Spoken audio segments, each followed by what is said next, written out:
بسم الله الرحمن الرحيم. الحمد لله رب العالمين، والصلاة والسلام على رسوله الأمين محمد وآله وصحبه أجمعين، أما بعد. leo ikiwa ni tarehe 8 mwezi wa Ramadhan mwaka 1447, katika darsa ambao tusoma ayatu siyam katika sura al-Baqara kutoka katika kitabu al-Ilmam في بعض آيات الأحكام لفضيلة الشيخ العلامة محمد بن صالح العثيمين رحمه الله تعالى. tulieleza jana maana na tafsiri ya aya ya 187 سورة البقرة: أحل لكم ليلة الصيام الرفث إلى نسائكم هن لباس لكم وأنتم لباس لهن. mpaka mwisho wa hii aya tukaweka kikao kizima tukaizungumzia tafsiri yake, na leo insha Allah taala soma maneno Sheikh Ibn Uthaymeen rahimahullah taala akiwa aeleza hii aya, kisha tugusie ikiwa wakati utakuwa rafiki gusia baadhi ya fawaid zinazopatikana au faida zinazopatikana katika hii aya. يقول الشيخ ابن عثيمين رحمه الله تعالى: يبين الله تعالى رحمته بعباده حيث أحل لهم الرفث إلى نسائهم في الليلة التي يصومون من صباحها. الله سبحانه وتعالى katika hii aya sema uhilla lakum laylata as-siyam ar-rafathu ila nisaikum. abainisha Allah subhanahu wa ta'ala katika hii aya rehma zake kwa waja wake kuwa amewahalalishia wanaume kuwakaribia wake zao katika usiku wa mwezi wa Ramadhani, pamoja na kuwa siku ya pili atamkia somo. Ule usiku akawahalalishia kuwakaribia wake zao. وأشار الله تعالى إلى الحكمة في ذلك بكون كل واحد من الزوجين لباسا للآخر يستره ولا يستغني عنه. Allah subhanahu wa ta'ala akaishiria hikma ya kuhalalisha jambo hilo kwa kila mmoja, maana mke kwa mume wake na mume kwa mke wake ni kama mfano wa vazi, kila mmoja amhitajia mwenzake, wastiriana. Akasema hunna libasun lakum wa antum libasun lahunna, wake zenu ni vazi lenu, bimaana ni stara yenu, ni sababu ya nyinyi kujihifadhi kutokana na uchafu, kama vile nyinyi pia kwa wake zenu ni vazi linalostiri wao. Maneno mazuri sana nazungumza Allah subhanahu wa ta'ala hapa ya adabu kabisa, kwa kila mmoja amhitajia mwenzake, wala hakuna mmoja aliyetosheleka na mwenzake. Na ndio maana ikiwa kijana ashafikia umri kuwa aweza kuoa kisha akawa haoi, basi atakuwa ni mmoja katika watu wawili, hakuna watatu. Ima yule kijana afanya uchafu, kwa hivyo akaona kwa hana haja ya kuoa, kwa hivyo yuenda kufanya mambo ambayo ni ya haramu, au ni mgonjwa, au atakuwa ni mgonjwa bimaana hamuhitaji yule mwanamke kwa sababu hana yale matamanio. Na ikiwa kijana ni mgonjwa, atakana aende akatibiwe ili aweze kuingia katika ibada adhimu ya ndoa. Ama kijana aambiwa oa kisha sema mimi sitaki kuoa, hawezi kuwa mmoja katika nje ya hao wawili, haiwezekani. Mwanzo hakuna maudhu ambayo ukizungumza watu wote wacheka na kutabasamu isipokuwa maudhu hii, awe ni mzee, awe ni mtoto, awe umri atakaokuwa. Yani kwa mfano kama saizi muamshi Arif Mazid, muamshi Arif, Arif, salamu alaykum, wataka kuoa bwana mke mwingine? Angalia vile acheka. Hakuna mtu ataambiwa maudhu ya acheka tu, kila mtu acheka, hata nyote mwacheka tu. Ndivyo ilivyo. Mtu yote akiamba maudhu ya mambo ya kuoa acheka, awe mzee, awe mtoto, awe vile atakavyokuwa. Daktari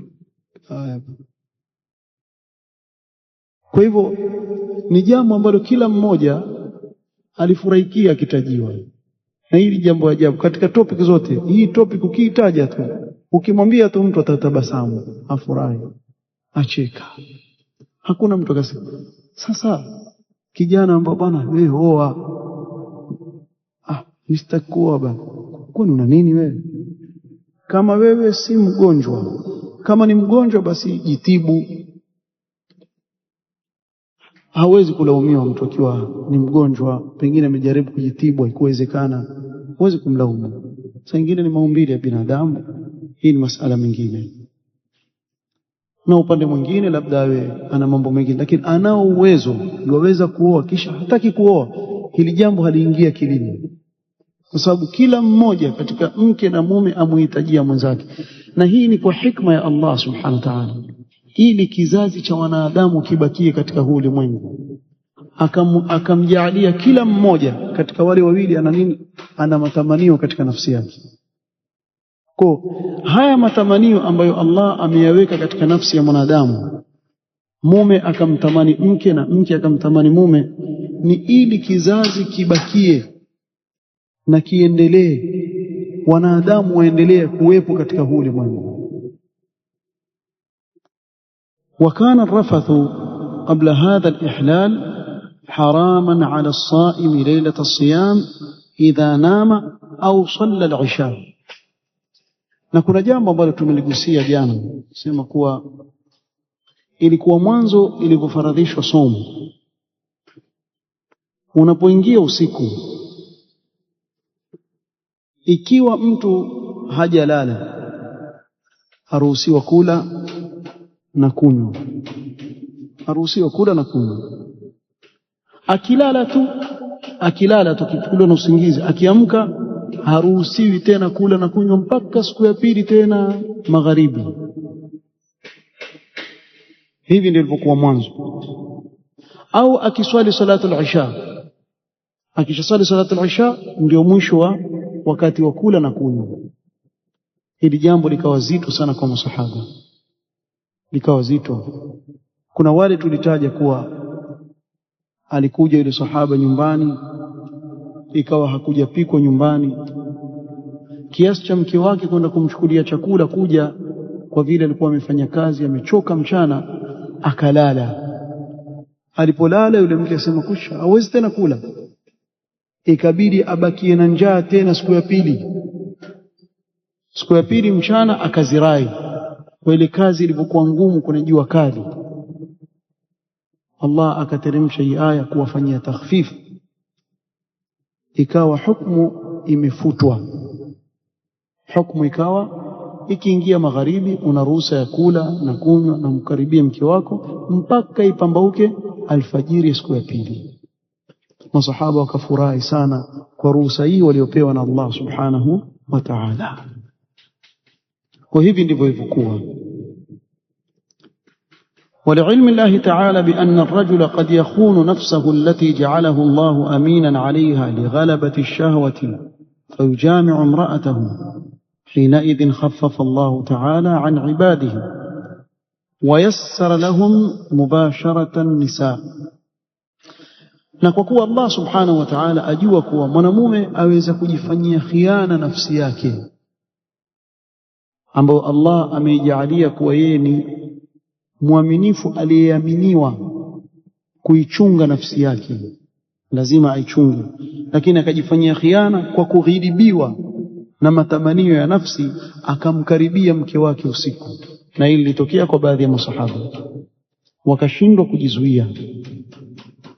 Kwa rehema zake Allah akawafanyia takhfifu waja wake na kuwafanyia wepesi, akawajuzishia wao kuwakaribia wake zao.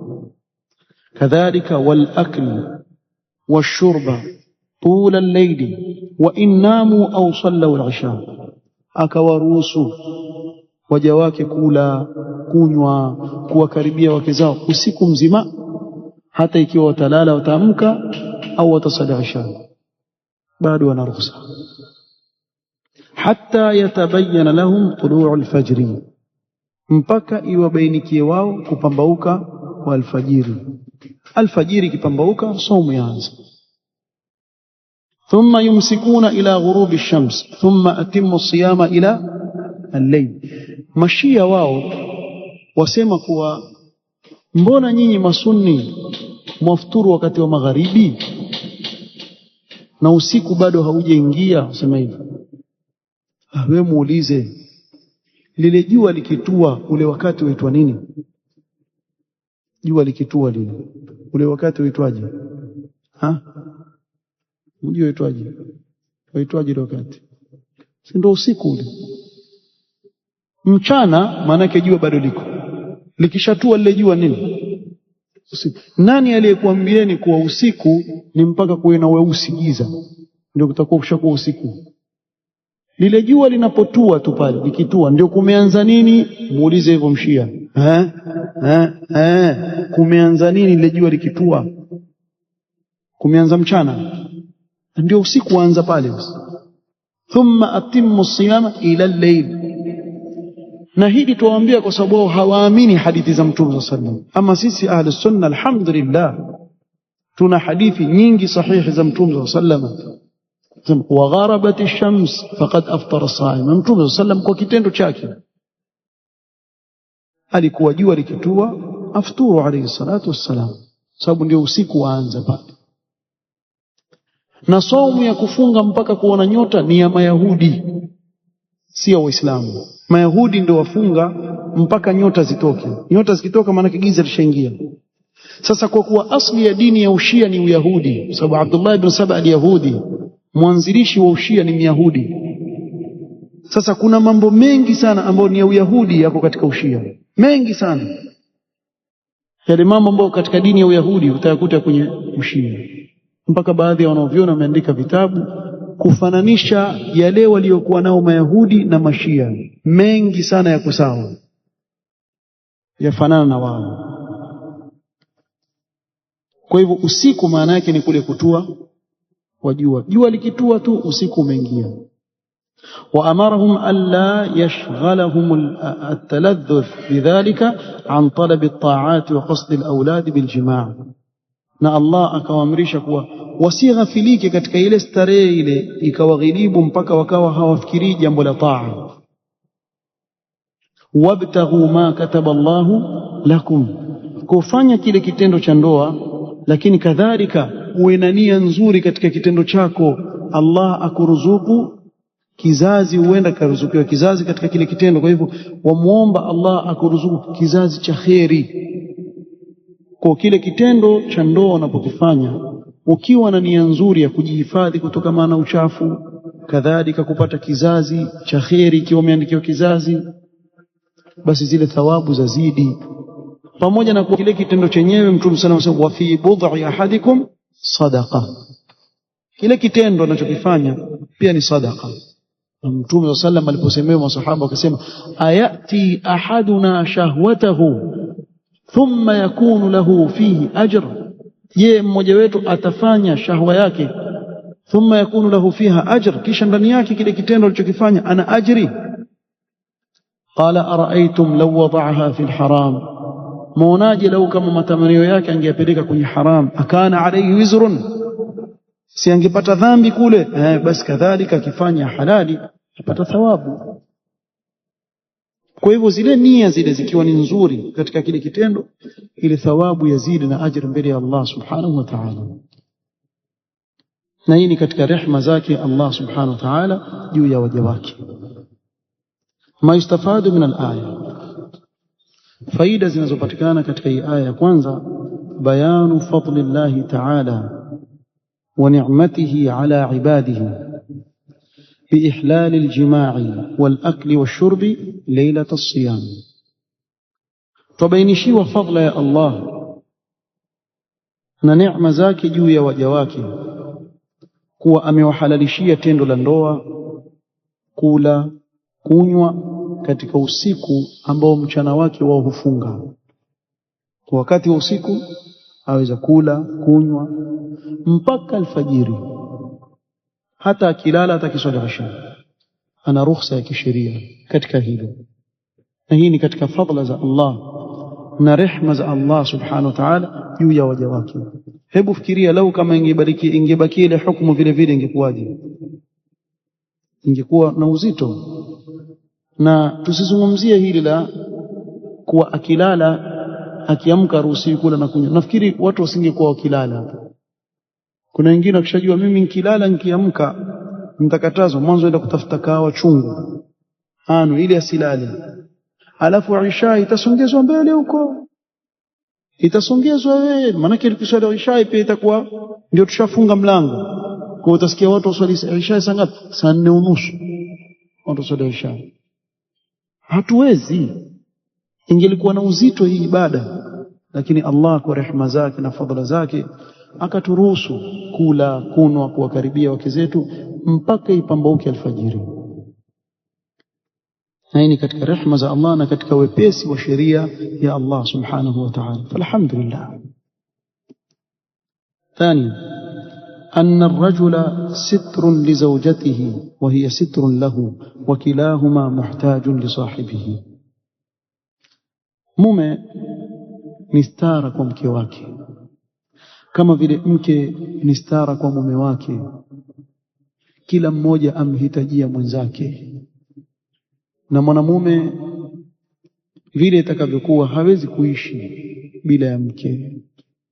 Ngumu bwana.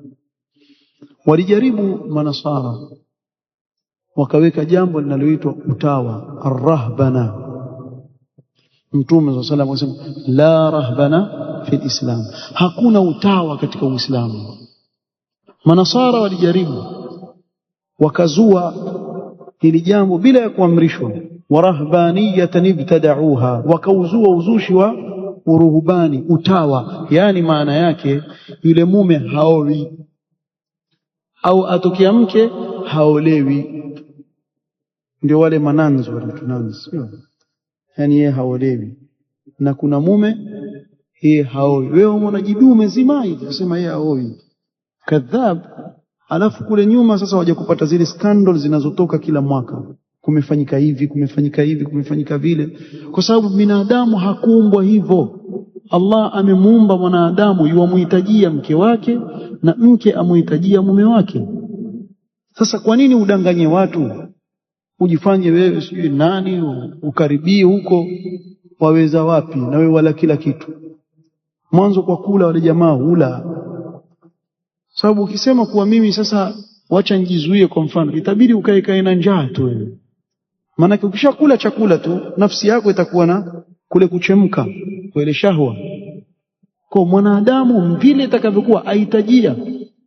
Kwa hiyo katika Uislamu Mtume wetu sallallahu alaihi wasallam jambo hilo akalikataza, bali akasema wa ana atazawwaju an-nisaa faman raghiba an sunnati falaysa minni walaqad arsalna rusulan min qablik waja'alna lahum azwajan wa dhurriyya. tumetumiliza mitume kabla yako, tukawajaalia na wao pia wakawa na wake zao na wakawa na kizazi. Hata mitume pia walikuwa wakioa. Na shahwa ya pekee yake ambayo yaongeza imani ni hii shahwa ya kitendo cha ndoa cha halali anachokifanya Muislamu. Na wewe angalia tu katika hili jambo, hata ukisoma katika hadithi za Mtume sallallahu alaihi wasallam, masahaba walikuwa wakisema fakharaja an-nabiy sallallahu alaihi wasallam, Mtume sallallahu akatoka, sababu tukimwona ana utulivu kabisa, wakataja kuwa ni kwa sababu ya kile kitendo cha ndoa. Na wewe jichunguze, kile kitendo cha ndoa chaongeza imani, lakini kula kwa kufanya wewe na moyo mgumu, kula sana kishiba hivi, ule moyo wa mgumu. Lakini kitendo cha ndoa chafanya moyo wa laini, na hata kama ulikuwa na hasira ile hasira yaisha. Ni ukweli, usizungumze maneno eti watu wacheke. Na ndio tunaona hawa vijana ambao hawajaoa saa yote utakupigana vichwa tu, nini taratibu au utapata utulivu. Na hii ni katika ishara za uwezo mkubwa wa Allah subhanahu wa ta'ala. Waja'ala bainakum mawaddatan wa rahma, na kabla hapo litaskunu ilaiha, ili mpate kutulizana na utulivu. Pata utulivu bwana. Kwa kila mmoja katika wawili amuhitaji mwenzake. Na hapa ndio tuona fadhila kubwa ya Allah subhanahu wa ta'ala juu ya waja wake na rehema zake juu ya waja wake. Kwa hivyo mke ni stara kwa mume wake na mume ni stara kwa mke wake. ثالثا أن الإنسان أمين على نفسه ومسؤول عن أمانته. kila mmoja wetu amepewa nafsi yake ni amana, na atakwenda kuulizwa kesho siku ya kiyama juu ya hii amana. Kwa kila mmoja ajichunge nafsi yake, asiipeleke kwenye maangamivu. Allah subhanahu wa ta'ala amekupa hii nafsi, basi kuwa muaminifu katika kuichunga ili usiiangamize. Utakwenda kuulizwa mbele ya Allah subhanahu wa ta'ala, umeichunga vipi nafsi yako kutoka maana yale aliyoharamisha Allah subhanahu wa ta'ala, ukaielekeza na kuizoesha katika taa. Ni jambo muhimu sana. رابعا أن وقوعه في المعصية خيانة لنفسه التي جعل أمينا عليها. mwanadamu kuangukia katika maasiya ni kuifanyia khiana nafsi yake ambayo Allah amempa ni amana, ameaminiwa kuichunga nafsi yake. Kwa wewe hii nafsi yako ichunge. Akiangukia katika maasiya ameifanyia khiana nafsi yake, bimaana ile amana hakuichunga vile anastahili kuichunga. Kwa hii nafsi hii kila mmoja wetu amepewa ni amana. Akiitumbukiza katika maasiya amefanya khiana, ameikhini nafsi yake. Ndio hapa Allah sema alima Allahu annakum kuntum takhtanuna anfusakum fataba alaykum wa afa ankum. Kwa mtu kuangukia katika kile alichokikataza Allah subhanahu wa ta'ala ni kuifanyia khiana nafsi yake. Achunge asifanye khiana katika kile ambacho ameaminiwa kukichunga. Na sote tutakwenda kuulizwa juu ya nafsi zetu. Uliichunga vipi nafsi yako katika makatazo na maamrisho ya Allah subhanahu wa ta'ala? kadhalika katika fawaid anna almashaqqata tajlibu at-taysir. Na hii ni qaida miongoni mwa qawaid kubwa katika sheria, kuwa wakati wowote panapopatikana mashaka sheria huleta wepesi. Ibada yoyote anayotaka kuifanya Muislamu ndani yake kukawa kuna uzito, basi Allah subhanahu wa ta'ala aleta wepesi. Na ndio tukasema na tuendelea kusema na tuligusia huko nyuma kuwa hakuna ibada yoyote ambayo imeamrishwa katika sheria yetu mwanadamu hawezi kuifanya. Ibada yoyote inaamrishwa katika sheria ni kuwa wewe waweza kuifanya ile ibada, ndio maana ukaamrishwa. Na wakati wowote unaposhindwa kuifanya ile ibada utafanywa takhfif na wepesi. Ndio Mtume sallallahu alayhi wasallam salli qa'iman fa in lam tastati' fa qa'idan, swali kwa kusimama, ikiwa uwezo wa swali kwa kukaa. Sheria imefanya takhfif. huwezi kukaa kwa kujilaza. Kila panapopatikana mashaka na sheria ileta nini? Wepesi. Ukiwa msafiri umepewa ruhusa mchana wa Ramadhani kula, sababu katika safari unaweza kupata mashaka na uzito. Kadhalika katika swala ukapewa ruhusa ya kupunguza swala ya rak'a 4 ikawa rak'a 2, halafu waunganisha swala wa swali ya dhuhuri na alasiri rak'a 2 katika safari, au wachelewesha pia. Hii ni katika takhfif, uswali adhuhuri na alasiri wakati wa alasiri. Kadhalika maghrib na isha waweza kuziswali wakati wa maghrib au wakati wa isha. Maghrib rak'a 3, isha rak'a 2. Allah akatufanyia takhfif kwa sababu katika safari kuweza kupatikana uzito. Katika maradhi kadhalika, katika maradhi kwa ajili ya ule uzito unaopatikana ndani yake, tukaruhusiwa kula katika mchana wa Ramadhani mtu anapokuwa mgonjwa, kisha atalipa baadaye, baada ya Ramadhani atalipa. Na mfano kama huu utauona katika mambo mengi ya kisheria. La yukallifu Allahu nafsan illa wus'aha, Allah haikalifishi nafsi isipokuwa kwa kadri ya uwezo wake. Hapewi mtu jukumu kinyume na uwezo wake, na hili liko wazi kabisa. Hata ibada ambazo ni nguzo katika nguzo za Uislamu, kwa mfano ibada ya hija, liman istataa ilayhi sabila, si kila mtu ni wajibu kwake. Kwa yule ambaye Allah amempa uwezo, ana uwezo wa kwenda hija, atakwenda kufanya ibada ya hija. Hana uwezo, bado haijakuwa wajibu kwa kweli mpaka utakapopata uwezo. Zaka, wanaotoa zaka ni wale wenye uwezo. Haambii maskini atoe zaka sababu hana uwezo. Tena kukawekwa na masharti, iwe mali mfika kiwango gani na ipite muda gani na kiwango gani atatoa. Kila jambo katika sheria yetu likafanywa takhfif wakati unapokuja uzito. Kwa mtu hawezi kuja akakwambia kuwa ibada fulani nzito kweli kweli ile haifanyiki. Ikiwa haifanyiki basi ilikuwa si wajibu wako, sababu Allah hawezi kukuamrisha jambo wewe huwezi kulifanya. Na tukisema hivi haimaanishi kuwa kwa mfano alfajiri sema mimi napenda nilale sasa, mambo sali acha nilale, haimaanishi hivyo. Lazima ile takhfifi iwe katika mipaka ya kisheria, isitoke nje ya mipaka ya kisheria. Kwa mfano Mtume sallallahu alaihi wasallam aliyewaambia wale wenye kuswalisha, man salla bin nas falyukhaffif, anayewasalisha watu awafanyie takhfifi li sala. Nitawapeni mfano. Salatul Eid, Mtume sallallahu alaihi wasallam alikuwa na sunna ya zile sura anazisoma na kuswalishia. Wakati mwingine asoma sabbih isma rabbikal a'la na hal ataka hadithul ghashiya. Na wakati mwingine Mtume Muhammad sallallahu alaihi wasallam aliamrisha takhfif, alikuwa kiswali na Qaf wal Qur'an al-Majid na suratul Qamar. Wakumbuka lini uliswali mwisho wa salatul Eid Qaf na suratul Qamar? Lini mwisho? Tuliwahi kuswali hapa showground hapa salatul Eid, nikaswalisha na Qaf na Qamar nafikiri mara 2 hivi. Kuna siku kuna sahibi yangu mmoja simkumbuki yupi, tulikwenda kumsalimia babake, alikuwa mgonjwa. Basi tukamsalimia yule mzee, yule mwanawe sahibi yangu akamwambia wamjua huyu? Simjui. Sasa huyu imamu wetu wakati mwingine tuswalisha pale showground. Yule wakafi yule. Yeye hakukumbuka kitu kingine, yeye amekumbuka ile kafa.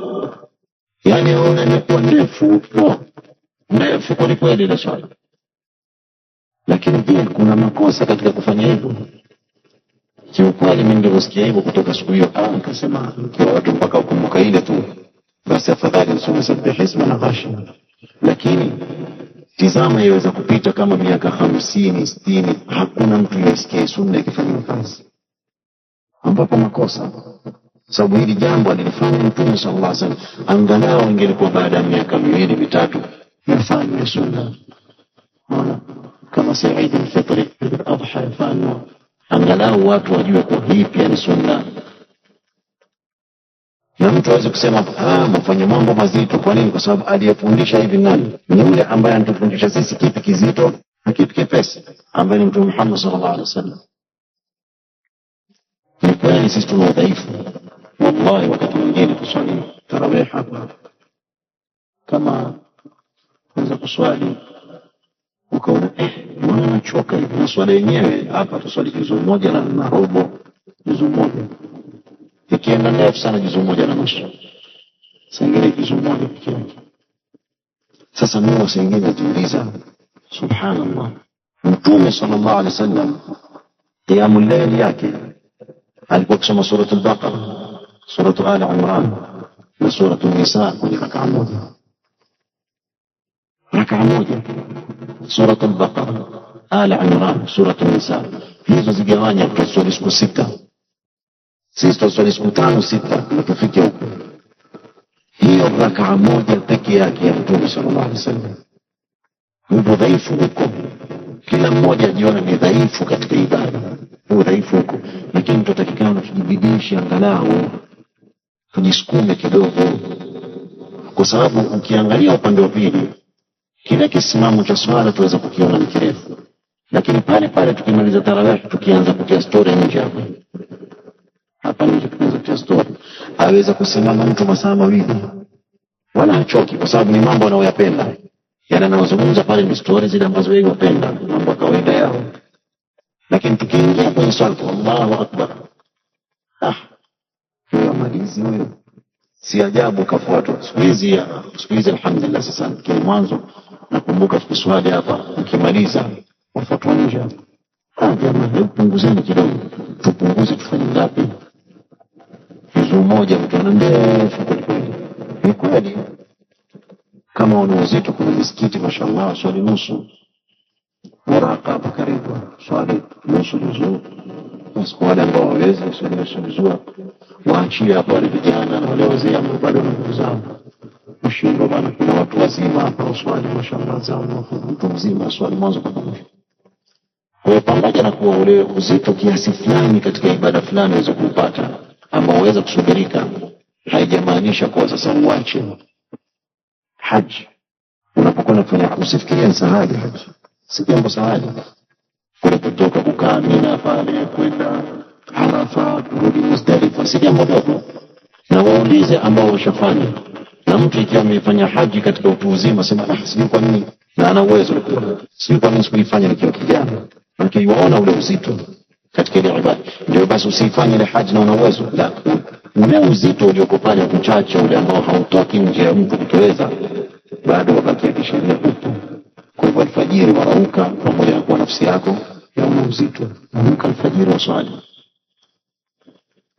Sasa uzito kama ule ambao ni wa kawaida uko ndani ya ibada sio unaokusudiwa hapa. Unaokusudiwa ni ule uzito ambao uko nje ya uwezo wa mwanadamu. Sasa hawezi tena. Wallahu musta'an.